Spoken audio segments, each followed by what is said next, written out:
So I said that, wouldn't it be good if we had a way of converting? I mean, it's not worth it. I mean, there's a, what is it? Explaining a, no, it doesn't matter. I've made it even worse now by saying how much of a waste of time it is. Now the third time I've said how much of a waste of time it's going to be. Won't do it again. All right, so I said let's use 703 IBeam to convert threads into futures. That's how we use it. It looks like that. One of the problems is that ampersand underbar doesn't exist in Unicode. What a shame. But fortunately that does, so we could use that.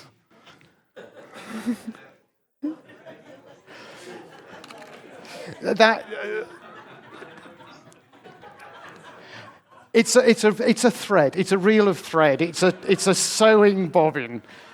It's a bad joke. But if you can't do bad jokes, you can't do good jokes. Right. So let's skip to the PowerPoint. Right. Okay. So part 2. Hopefully you've smoked them, you've drunk them, you've done whatever you need to do. Right. So I am now going to try to explain to you in 10 minutes something that's taken me several years, not of concentrated effort, but I've been aware of for years and never really particularly understood. I'm now going to try and do it with you guys in 10 minutes. What if you want to write a utility function that uses a future or creates a future, modifies the result of it, and returns a future based on the data that you received? For example, let's take the Queens thing. Okay, when we run Queens with parallel each, we get a future back. Okay, we can return that to somebody. It's a future. It's brilliant.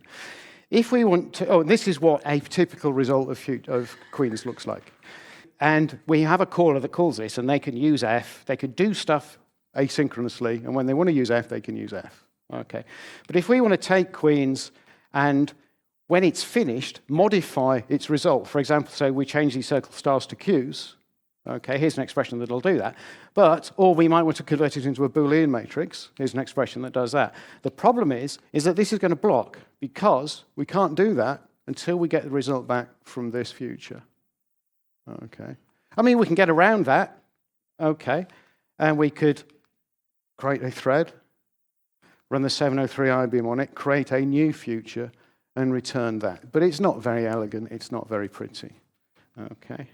But at least then, at least the caller gets a future again, and they can behave as before. But it's not nice. Let's take another example. Let's say we wanted to use the getByteArray async function in .NET. Okay. Or it occurred to me so what this does, yes. So we're going to return a future. Okay, so we're going to call client.getByteArray async, which is one of these things that returns a task of a byte array. We're going to convert that into a future. Okay, it occurred to me, I think yesterday after watching Morton when he talked about HTTP command, that we could implement this with HTTP request.get and do the same thing, run it in a thread, convert it into a future. And everything that I'm going to show from on this slide and slides related to it, it could be HTTP request.get rather than the .NET thing. Everything would work the same. Okay, but we're going to use getByteArray async because that's what I've practiced on and that's what all the slides say. So I'm not going to change that. But let's say so all I'm doing here is I'm just creating some room on the slide. It's the same 3 lines of code, just with space in between them. So we want to do something here with the result of with the HTML that we've got back from the website. There's any number of reasons why we might want to do that. We might be Facebook, and we might want to do things with it. We'll cut that bit out. Or we might want to do some logging. We might want to say, okay, I've downloaded that. Okay, we might want to put that in a component file. Okay, we might want to extend that and say how many bytes were downloaded. Okay, but then we need to know how many bytes have been downloaded. Okay, so we need to do something with the future to get the result back. Okay, now monadic squad is something that at the moment will instantiate the future. So this will block until there's a result. But as I say, it will block. So now our caller isn't going to get a future back. Okay, but we could wrap this whole thing in a defun. Okay, an advantage of that is we don't have to worry about local variables anymore. We can, because they'll all be localized in the defun. So yay. So we can run them all in a thread. We can put Oh, but then we need to do defund type management. Okay, we need to do something with Omega. We need to return a result. We need to consume anything that's that returns a result that we don't, that we don't assign. And finally, we can use the 703 to return a future from that. But that's a lot of addition. Oh, and then, of course, again, I mean, I've been through this so many times in my head, I still can't remember where everything is. But, then we can do other things. We can, remember the time before we start doing anything, remember the time after we've done everything, and include that in our logging. That's a useful sort of model for the sorts of things that you might want to do. Okay. But, there's a lot of additional plumbing just because this thing's going to block and we want to, wouldn't it be nice if there was in fact, wouldn't it be nice if there was a better way?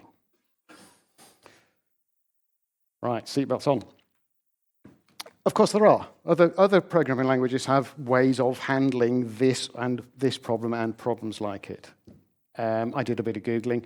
Python's got await and coroutines. Java has got futures and a package that handles all of those things.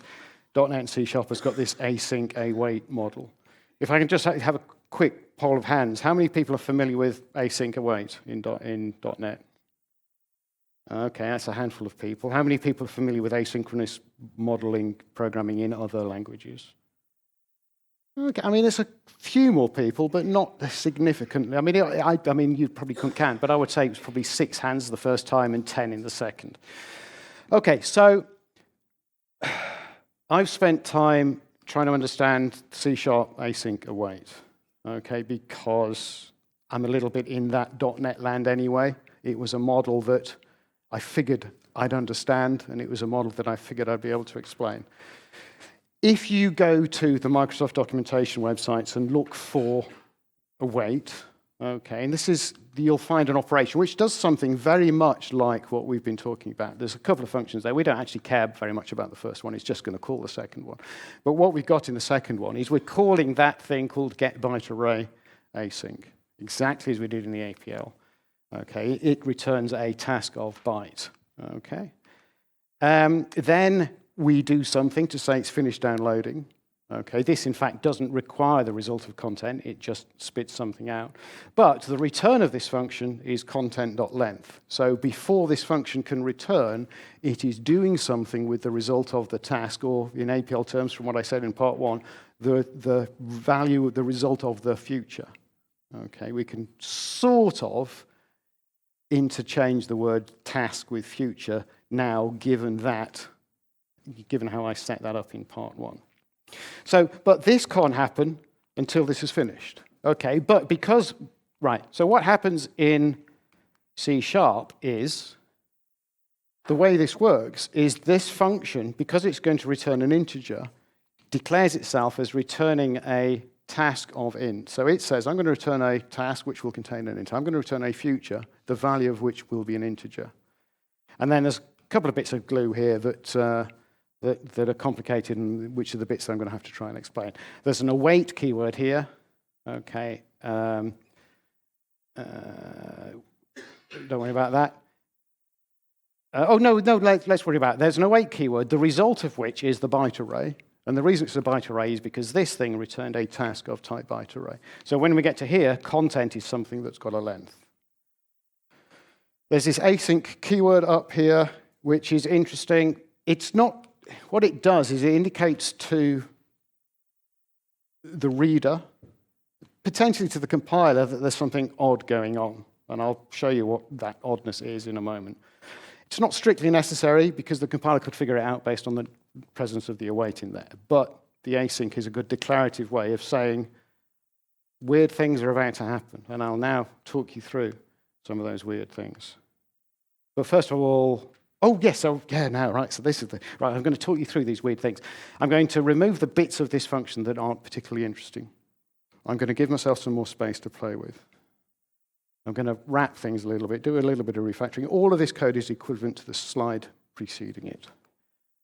And I'm now going to talk us through what goes on here.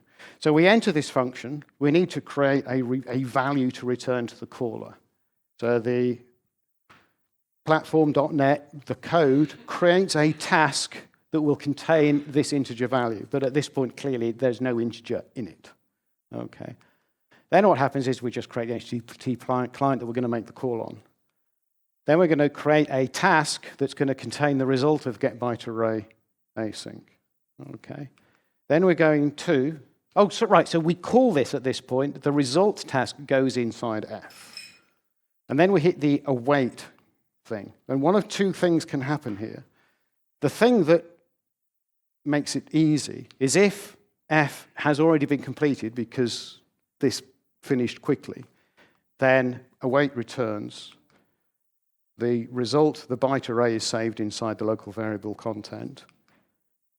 The result, that length then can be stored in the task that we created up here. And the call this task is complete, and they can carry on. Okay. Where stuff gets interesting is if we get to this point and the task isn't complete. Okay. What happens at this point is that this function returns. Just goes away and returns that future. Okay. Calling code can carry on doing what it wants to do with this task here. This never gets executed. Okay. That never gets assigned to. That's never returned. It made it all go quite dramatic. It's cool, isn't it? What happens instead is the system saves the state of this function. Saves where it is in the function, saves the values of local variables, saves anything that's interesting. Okay.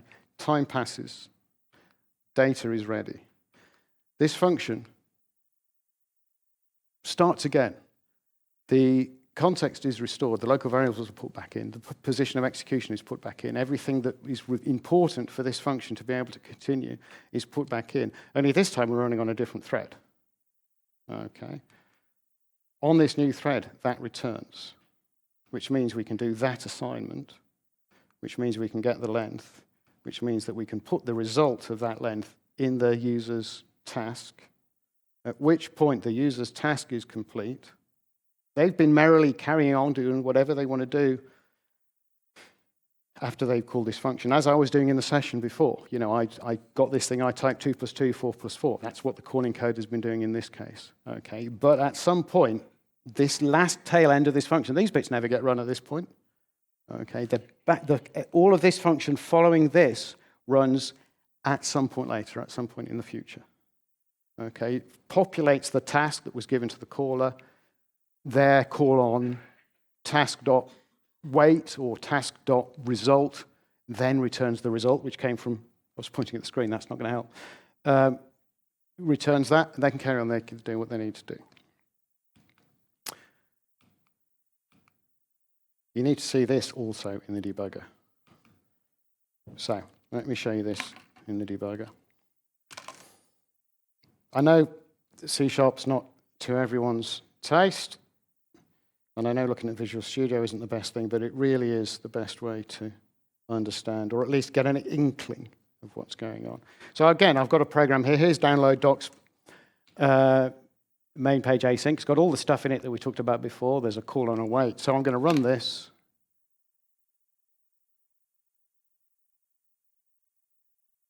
And we can see that down at the bottom, we are in the main routine. We're about to call this function. We're on the main thread, and it's thread number 1. I'm going to carry on running from here. Okay, we're still on thread 1 because main, I haven't got the call stat, but main has called this function. We're about to call this with the await. I'm going to hit F. I'm going to run this further. Now, time passes, and you can see now we've got to this thing. Okay, but now we're on thread 8. So what's happened is this function returned at this point on the main thread, thread 1. Time has passed. The data has become available. We have resumed execution at basically here at the equals to do this assignment, but this time we're on a different thread. If we carry on running again, then we exit. I haven't got another breakpoint on there. But the point of the async await is that it solves this problem of you wanting to do something with the result of a future without having to do all the additional plumbing by saying this function is going to return asynchronously, thus that async keyword. This function is going to return in the middle of its operation. But don't worry, we've got this await thing that says, we're going to await for a while, and when it's ready, we'll carry on. Okay. And that's useful. Let's come back to the PowerPoint. A couple of things a couple of points that I want to make now. In that example, resumption is on a random thread. It was 8 in that case. I think it had been 9 or 10 earlier when I'd done that. In a .NET application, you might want to resume on a specific thread. And there's mechanisms in place to do that. But they're complicated, and we'll talk about that later, perhaps. Can we imagine how that might look in APL? So here's that download docs main page function. So let's write this thing in APL. We've got a declaration. We don't need to worry about assigning the result. As long as we've got an rgets at the front, everything's fine. It's an APL function. We don't need to type our results. Really? We can do the same thing about to start downloading. We can do the client gets quad new HTTP client. We can make this call. We'll worry about that. That's nasty. We'll come back to that. We finish downloading, and we can carry on. And we can get the number of bytes in the content. This is awkward. Can we imagine what we might put there instead of await to experiment with the similar sort of functionality? Let's put a quad in front.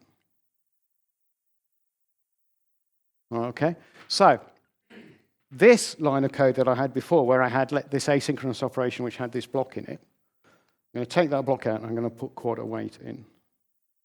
Okay, I don't need an async at the front because, as I say, that was just something syntactic that the compiler knew about. What this tells the interpreter to do, in fact, now I can do some additional refactoring.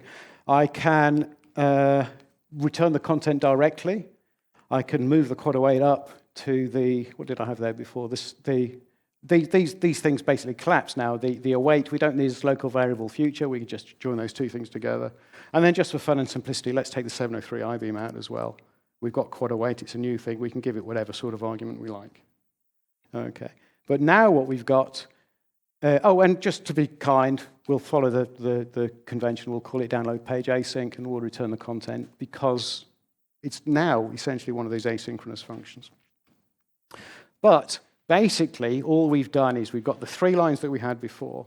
We've made a textually minor change to it. Okay. And the rest, all of the stuff which is the logging stuff, doesn't have any extra infrastructure in it, doesn't have any extra plumbing, doesn't care what's going on. Does it work? One way to find out. So let's minimize this. Let's hit F12 again. Part 2. Hopefully everyone is on board. So we're going to load that. We are going to switch boxing on. We're going to edit download page async. So here it is. Okay, it's pretty much, hopefully, it's word for word exactly what I had before. It's got the 2 local variables. It's got the stuff. It's got the quad await in it. Calls get byte array async, and it does stuff. I'm going to, oh, right, now. Well, maybe this is going to turn, right. Don't worry about clear. I'll come back to that. So we're going to run download page async. We're going to run it with that URL. We're going to store the result of that, which is an array of bytes. So we'll put in a variable called bytes. That seems reasonable. And at the end, when this returns, we'll spit out ready, and we'll spit out the threads that are currently running. Okay, we're going to do that. We get the ready, and we get the 0, and we get our count of bytes. Nothing particularly interesting to see there because everything's happened so quickly. In fact, probably if I run this again and put the row on there, okay, that happened so fast that we didn't know what was going on. So let's, okay, they're the same bytes, we don't care.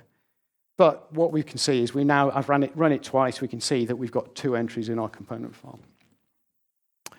Let's look at download page async B, where I've tweaked things a little bit. What I've done is I've put some quad get assignments in there so that we can see what's going on. Okay. In order to slow things down a little bit, I've added a call to this sleep async with a wait of 3 seconds on it. Now that is an asynchronous sleep. Okay, but we don't want to block while that's happening, so we'll stick a quad await on that as well. Okay, so what's going to happen with this function? Well, let me not tell you. Let me show you. Oh, no, and the other thing I've done in this, because I'm lazy, is I've also hard-coded a prefix for my URLs, because I can't be typing http://www. all the time. So now we're just going to call download page async b dialog.com, and I'm just going to run it. So we got that output straight away, and then we get our notification to say we're running on these threads, and finally we finished. We've got the same number of bytes. We've got the extra entry on the end of there. Let's trace this. Okay, let's step over the first few lines. This is where some months ago I thought, this is going to resume. Wouldn't it be nice if I could trace into this, and when it resumes, know that it's resumed and where it's resumed. So I'm going to hit now the token by token keystroke here. And what we'll see is this is going to go to sleep for 3 seconds. We're going to follow the C# model that I showed you before. This is an await. That means this function is going to return. It's going to return a future here. Some point later, this function is going to resume execution, but it'll be on a different thread. So I'm going to hit that. Okay, first of all, we're going to call sleep.async. Then we're going to call await. Then the function goes away because it's finished. Then it comes back 3 seconds later. The token by token tracing shows us that it's just come back and we're on the resume from the await. We can carry on going through this. We spit that output out. We're now on thread of this. You can't see that because the font's so big that everything's hidden. We can now call getByte or async. We can await on that. That might come back straight away or it might not. And we can resume again. This time we're on another thread. We can write to our log file. Okay. And we've got another entry in our log file. So what this is doing for us is it's doing a number of things. Right, so what this is doing, as I said, is it's a utility function that returns a future. We want to do something with a future within it that it uses, debugging information at this point, but we still want to return a future, but we don't want to have to write all of that additional plumbing to manage the auxiliary threads and the additional futures and so on. There is an understood mechanism out there, await async, that does that for us. Is this something that we can bring into APL? This is all in the conference edition, okay? You can take it away, we can talk about it, we can have a discussion as a community about, is this something we want to do? There are other ways of doing await async, and some people in the audience are aware of them, and I haven't spent a lot of time looking into those. I've spent time looking into this one. It's useful. I'll show you another couple of usage cases. For example, here we've got something that wants to create some GUI, but in a GUI application, you sort of want flow. You don't want your GUI to stick while you're waiting for something to happen. So we're going to call download page async b. When it finishes, we are going to populate the HTML field of an HTML renderer that we created up here. The point that I mentioned in the C#, but of course that I didn't talk about here, is I think we're going to trace this now anyway, is if I trace through this, f, of course, it's the result of the function, but as far as we're concerned, it's a local variable in the context of GUI w1. Okay, so when we run this, hold on, when we run this and we await on P, okay, when we come back, our F has been restored from that state that we've saved. Okay, we've saved the state of all the local variables. So then we can carry on, we can set the HTML, we can set the caption of the form. So we've got, where is it? We can populate our GUI with no blocking at all. Nothing's blocking. Nothing blocks. The GUI is populated when the data is ready. We never wait for it. Well, I mean, we never wait for it. The analogy is, you could think of it almost like a timer. You create a timer, and in 10 seconds, there's a callback on the timer that does something. Except in this instance, there's no timer. We don't know how long we want to wait for. So we've set this thing up that says, do this, and when it's ready, do this other thing. We could do that without await async. We could put callbacks on things, okay, or we could wrap the whole thing in a thread. But do we want to have to write that plumbing for conceptually straightforward mindsets that we've got? Do this, and when it's ready, do this. We don't want to have to split our function into multiple functions just so that we can handle things at different times. Right. So I've also got another function here. GUI B has got all sorts of additional things in it. It calls download page async B, which has got these extra delays in. The function GUI on its own just calls download page async, which doesn't have any of the extra annotations in it, doesn't have any of the quad DLs in it, doesn't slow anything down. So we can run GUI. Now on a couple of URLs, Okay, so what's going to happen is it's going to do everything it did before twice. So it's going to call download page async twice concurrently, both at the same time. They're both going to be doing these sleep async 3s at the same time. Okay, and then when each of the sleeps finish, those functions will resume. When each of the download page asyncs resume, they'll carry on. And then we'll end up populating the GUI when each of those returns. And it's a lot quicker because we've taken those delays out. There's at no point, that's not strictly true, we've not had to create additional threads. Any threads that are created aren't there for a great deal of time. One of those threads was there for one line of code between one call on quad await and the next call on quad await. Okay, threads aren't necessarily expensive in Dyalog APL, but they're not free to switch between. It complicates the state of your program if you've got multiple threads running and you have to keep track of what they are, where they are, and what they're doing. Hitting weak interrupt can hit a random thread if you've got lots of threads running. This is nice. All the handling of the threads is done for us. The interpreter will start a thread, run stuff on it. When it finishes, the thread will go away, and when it'll create a new one, the next time it needs a new one. There's one other example, I think, that I wanted to show, which is another example, perhaps, of why this might be useful. This is a thing called ProcessLoop. So what we've got here is we've got a loop. It's going to process a number of messages. We don't know where these messages are coming from. It's not important for this example. We're going to say, for as many messages as the caller has asked for, we're going to get a async. We don't know how, we're going to get a message. We don't know how long that'll take. Okay. Might take a couple of milliseconds, might take half an hour. Okay. But when it has come back, we're going to just spit something out into the session, just some diagnostics to say, well, I've received a message. I had to wait that long for it. And I received it on that thread. Okay, go around this loop 4 times, and when we've received, well, not 4 times, n times, when we've received the message, we've finished. Okay, we can run this. We're going to get, and in fact, what's going to happen is we're going to run it. This is going to return. Where's Diamond on this keyboard? It's going to return straight away. Okay, and then when these messages come in, it's just going to create a thread to handle the response. It's going to go around the loop again, do it again and again and again. So again, we've got this asynchronous stuff going on. We could do this. I won't do this too many times. We can do stuff in the session. Our program can be running. And in the background, we've got this stuff going on. But as I say, the key thing here is we don't care. We don't have to manage the creation of the threads or with callbacks or the resumption. The async await stuff just keeps our program going. Nothing is ever really waiting for everything. There's state. When something changes, carry on. But there's an implied wait, but nothing's explicitly blocked or waiting for something to happen. I think what I can do, just to finish off, is I think I can trace through this. I haven't done this before, so now, so here's an interesting thing. Let's try. I'm going to trace into this. Because it's just, it's not really returning a message, it's going to sleep for a bit. Okay, so it's going to return that task. Right, so let's token by token trace into this.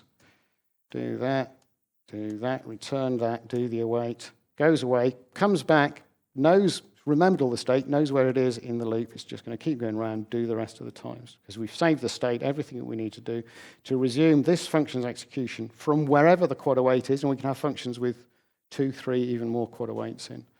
So I think, okay, I'm a minute over, but I'm very close. So what we've got here now, we don't care about that.